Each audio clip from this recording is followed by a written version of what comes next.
नमस्कार सभी को। स्वागत है आप सबका एक बार फिर से मेरे इस YouTube channel maths with doctor Ravi Dwivedi पर। सो आज के इस वीडियो से हम लोग मीन वैल्यू थ्योरम स्टार्ट करने जा रहे हैं। मध्यमान प्रमेय जिन्हें हम लोग हिंदी में कहते हैं। सो हमारे सिलेबस के अकॉर्डिंग हम लोग रोज थ्योरम पढ़ेंगे, लैग्रांजेस मीन वैल्यू थ्योरम पढ़ेंगे और कॉची मीन वैल्यू थ्योरम पढ़ेंगे। तो चलिए शुरू करते हैं हम लोग रोज थ्योरम से। If F x is a function, है ना, मान लीजिए हमारे पास कोई फंक्शन एफ एक्स है, ठीक है, जो वेरिएबल एक्स पे डिपेंड कर रहा है, ठीक है, और ये फंक्शन इस तरीके से है कि ये कंटिन्यूअस है ए कॉमा बी में, मतलब सतत है, डिफरेंशिएबल है मतलब अवकलनीय है open interval A comma B में, और F A is equal to क्या है, एफ ऑफ बी, मतलब बाउंड्री पॉइंट पे जो फंक्शन की वैल्यू है वो इक्वल है, ठीक है।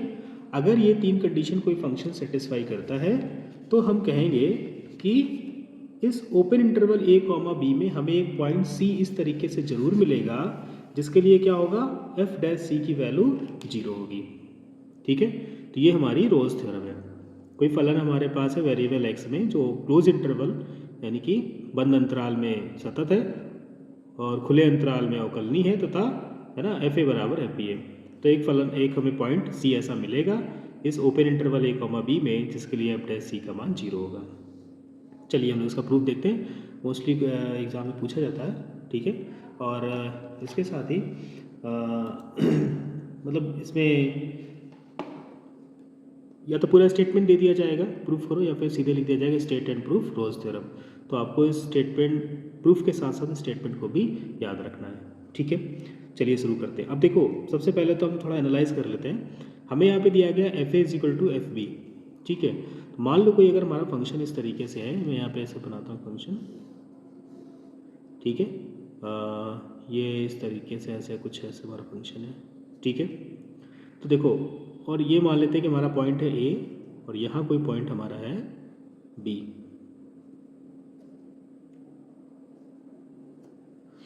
ठीक है।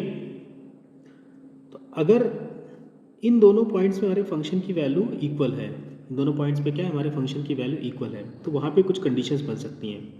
पहली कंडीशन तो ये हो सकती है कि हमारा फंक्शन जो एफ एक्स है वो कैसा है, कांस्टेंट है, ठीक है। फंक्शन हमारा कैसा है, मतलब ये इसकी कोई फिक्स वैल्यू है ना, के मान लेते हैं के है, कांस्टेंट है फंक्शन। तो अगर फंक्शन कांस्टेंट होगा, मतलब कांस्टेंट होगा तो कोई भी पॉइंट हम एक्स की कोई भी वैल्यू ले, फंक्शन की वैल्यू सेम आएगी, ठीक है। अभी हम इस पॉइंट से एनालाइज कर रहे हैं कि F is equal to F B हमें दिया गया है, तो F X is equal to हमें कांस्टेंट, अगर कांस्टेंट है तो हमें पता है कांस्टेंट का जो डेरिवेटिव होता है वो क्या होता है, 0 होता है। यानी इसका डेरिवेटिव जो है वो किसी भी पॉइंट एक्स का कोई भी पॉइंट ले लें हम लोग, उसके लिए 0 होगा फॉर एवरी एक्स। तो अगर एवरी एक्स के लिए 0 है तो एफ डैश सी भी 0 हो गया, है ना। कोई भी सी अगर हम इस इंटरवल से ले रहे हैं तो उसके लिए भी 0 हो जाएगा। हमारा प्रूफ यहीं पे ख़त्म हो गया, समझ रहे हैं ना। अगर हम इस कंडीशन को देखें F is equal to F B, इसका मतलब ये है कि फंक्शन या तो हमारा कांस्टेंट है, पहला एनालाइज हमारा ये है कि फंक्शन हमारा कांस्टेंट है। अगर हमारा फंक्शन कांस्टेंट होगा तो कांस्टेंट का डेरिवेटिव 0 होता है, हमको पता है। तो वहाँ से क्या मिल जाएगा हमें, F dash is equal to 0, it is proved, ठीक। अब दूसरी कंडीशन क्या है, सेकेंड कंडीशन, कि फंक्शन हमारा, है ना, फंक्शन इज, पहले हमारा क्या कर रहा है, इंक्रीज कर रहा है, इंक्रीज देन डिक्रीज कर रहा है। भाई जैसे इसमें देखो, हमने इस फिगर में लिया है, हमारा फंक्शन यहाँ से पहले क्या कर रहा है, इंक्रीज कर रहा है, फिर इसके बाद क्या किया इसने, डिक्रीज करना शुरू कर दिया। दो डिफरेंट पॉइंट हैं, अगर इन पे वैल्यू सेम मिल रही है तो अगर कोई फंक्शन पहले इंक्रीज कर रहा है तो इस वैल्यू पे वापस आने के लिए इसको क्या करना पड़ेगा, डिक्रीज करेगा। तो पहले फंक्शन हमारा या तो इंक्रीज कर रहा होगा फिर डिक्रीज कर रहा होगा, या फिर पहले हमारा फंक्शन डिक्रीज कर रहा होगा, है ना, घट रहा होगा, डिक्रीज का मतलब घट रहा है, इंक्रीज का मतलब बढ़ रहा होगा, है ना, वर्तमान, और फिर इंक्रीज कर रहा होगा। ये दोनों, है ना, पॉसिबिलिटीज़ है हमारे पास, ठीक है। इनमें से कोई एक केस के लिए हम लोग प्रूफ कर देंगे, दूसरे केस के लिए ऑटोमेटिक प्रूफ हो जाएगा, ठीक। तो हम ये वाला लेते हैं, मान लो कि सपोज हमारा फंक्शन पहले इंक्रीज करता है और फिर डिक्रीज करता है, ठीक है। तो हम लोग क्या ले रहे हैं,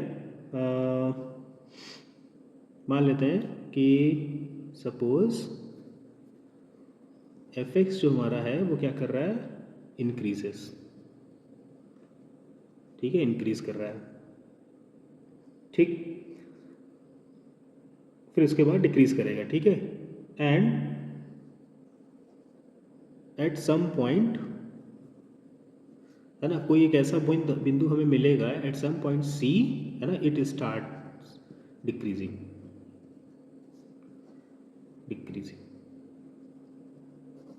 ठीक है, कोई पॉइंट हमें सी ऐसा मिलेगा जहाँ से ये डिक्रीज करना, ये मान लो हमारा पॉइंट क्या है, सी है। अब यहाँ से फंक्शन हमारा क्या शुरू कर देगा, डिक्रीज करना शुरू कर देगा, ठीक है। तो अगर हमारा ये फंक्शन यहाँ से यहाँ तक इंक्रीज कर रहा है, ठीक है, यहाँ से यहाँ तक क्या कर रहा है, इंक्रीज कर रहा है, तो F of C minus H minus F of C, देखो जब सी माइनस एच करेंगे ना तो कोई वैल्यू यहाँ पे आएगी सी माइनस एच, ठीक है, इंक्रीज कर रहा है तो सी माइनस एच, जो सी माइनस एच पे वैल्यू होगी वो सी से वैल्यू जो होगी वो छोटी होगी, है ना।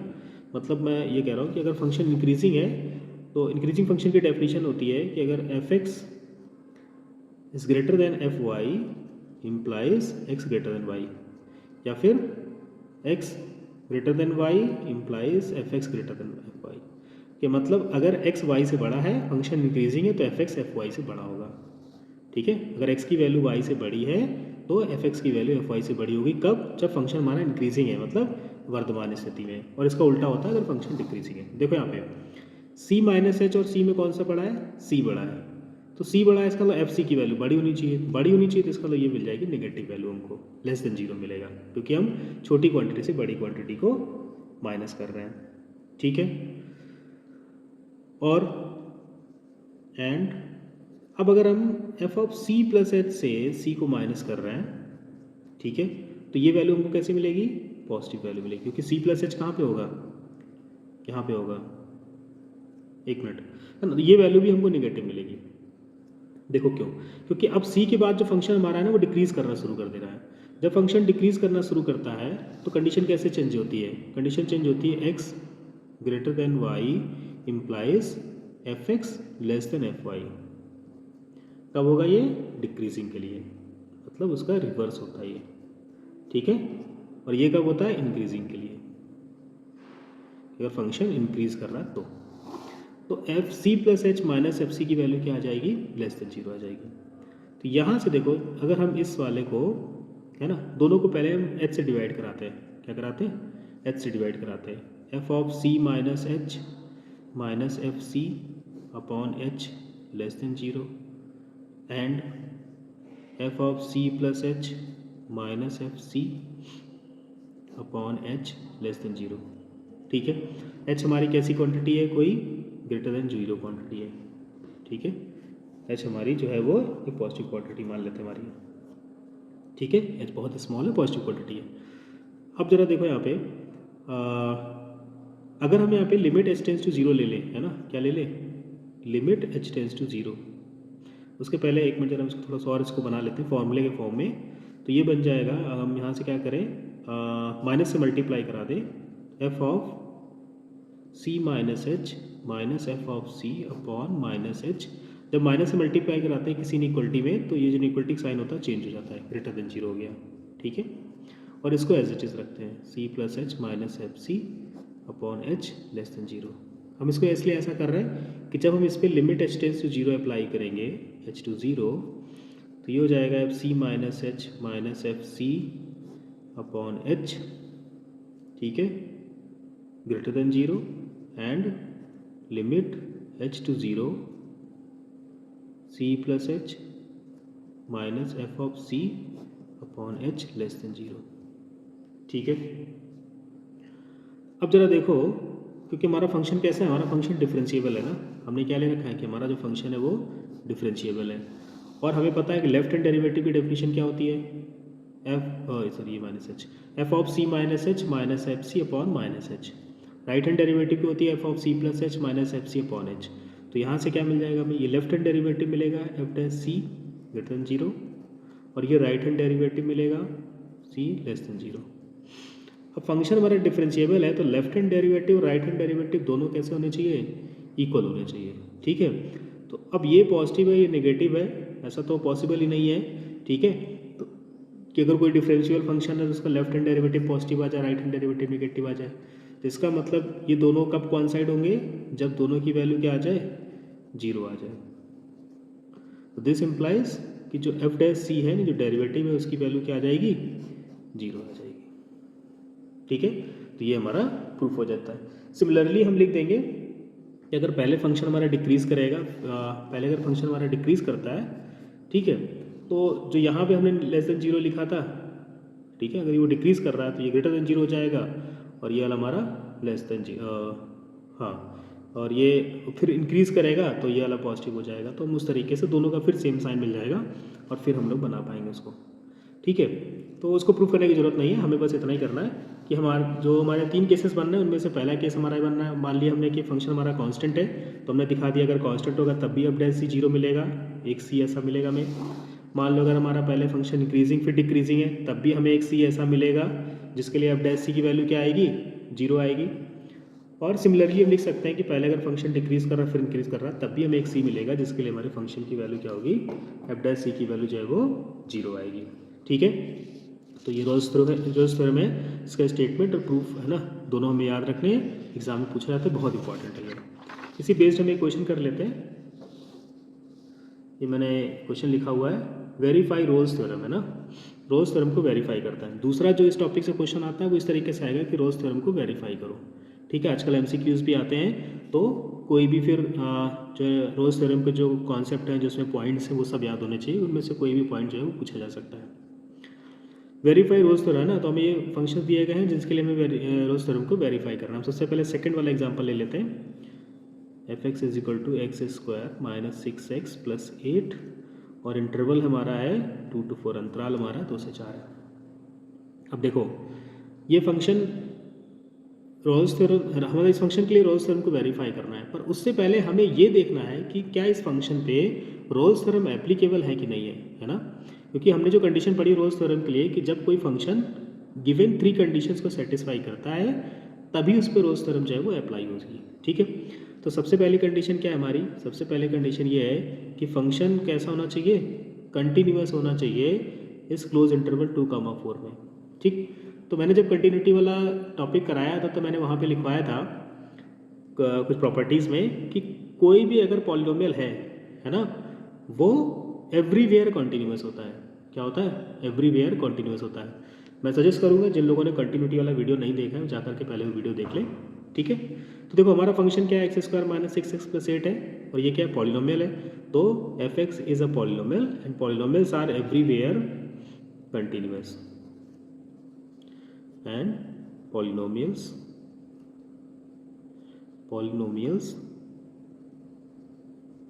are continuous everywhere। ठीक है, तो अगर ये हर जगह कंटिन्यूअस होता है तो this implies F X is continuous in close interval a, b, यानी 2,4। जब सब जगह कंटिन्यूअस है तो इस इंटरवल में भी कंटिन्यूअस होगा। दूसरी कंडीशन थी कि हमारा फंक्शन जो है डिफरेंशिएबल होना चाहिए, तो फिर सेम चीज़ आती है कि जब फंक्शन हमारा पॉलिनोमियल होगा, ठीक है, तो वो क्या होगा, एवरीवेयर डिफरेंशिएबल भी होगा, and polynomials are differentiable everywhere.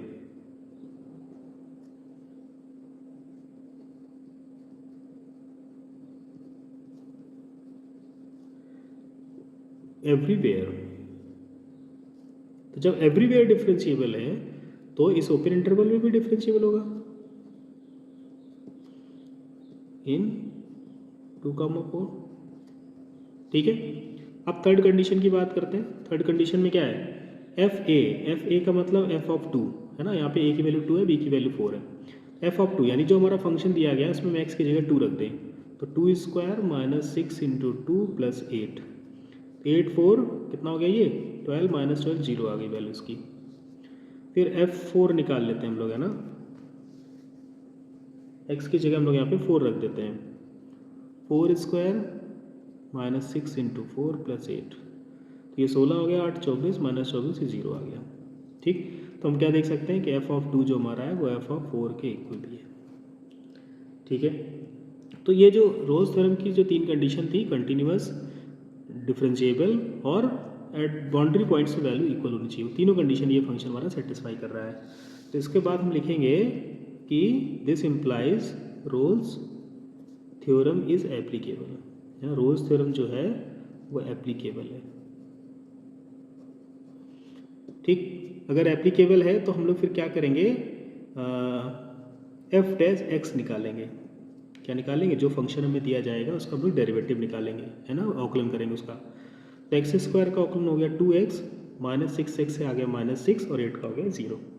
फिर हम इस x की जगह रखेंगे यहाँ पे c, तो ये क्या बन जाएगा 2c माइनस 6, और हम लोग इसको क्या कर देंगे 0। जब 0 करेंगे तो 2c इक्वल टू आ जाएगा 6, मतलब c की वैल्यू आ जाएगी 3 आ जाएगी। ठीक है, क्या ये वैल्यू जो 3 आ रही है वो जो हमें इंटरवल दिया गया 2,4 उसके बीच में लाई कर रही कि नहीं कर रही है? तो देखो 3, 2 और 4 के बीच में ही आता है ना। इसका मतलब क्या हो गया, Rolle's theorem verified. Rolle's theorem verified. ठीक है, बस हो गया।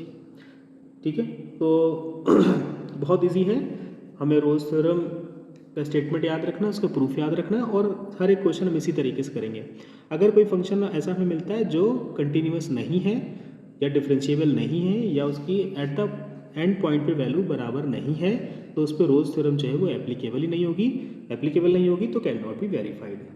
ठीक है, और इसके अलावा अगर आप फंक्शंस की कंटिन्यूटी और डिफरेंशियबिलिटी नहीं निकाल पा रहे हैं तो जाइए, मैंने इस पर एक कंप्लीट वीडियो बनाया है कंटिन्यूटी डिफरेंशियबिलिटी पे। इस वीडियो को पहले देखिए फिर आके इसको करिए। तो आज की वीडियो में बस इतना ही। हम अगले वीडियो में लैग्रांजेस मीन वैल्यू थ्योरम करेंगे। तब तक के लिए बाय बाय, थैंक यू।